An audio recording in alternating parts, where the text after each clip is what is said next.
ప్రజలకు తక్కువ ధరకే నాణ్యమైన బియ్యం అందించేందుకు పౌర సరఫరాల శాఖ చేపట్టిన ప్రత్యేక విక్రయ కార్యక్రమం ప్రారంభమైంది. తాడేపల్లిగూడెంలో ప్రభుత్వ విప్ ఎమ్మెల్యే బొలిశెట్టి శ్రీనివాస్ ఈ కార్యక్రమాన్ని ప్రారంభించారు. మార్కెట్లో ప్రస్తుతం 62 రూపాయలకు లభిస్తున్న బియ్యాన్ని రైస్ మిల్లర్ల సహకారంతో 52 రూపాయలకి అందుబాటులోకి తీసుకొచ్చామని ఎమ్మెల్యే తెలిపారు.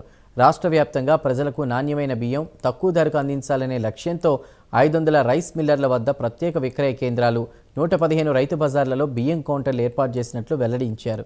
ఈ అవకాశాన్ని ప్రజలు సద్వినియోగం చేసుకోవాలని ఎమ్మెల్యే కోరారు. ఆదేశాల మేరకు అన్ని చోట్ల కూడా 62 రూపాయలు అమ్మేటువంటి స్టీమ్ రైస్ని మిల్లర్ సౌజన్యంతో, ఛాంబర్ ఆఫ్ కామర్స్ సౌజన్యంతో, వ్యాపారస్తుల సహకారంతో ఇవాళ 52 రూపాయలు ఇచ్చే కార్యక్రమం రాష్ట్రం అంతా జరుగుతోంది.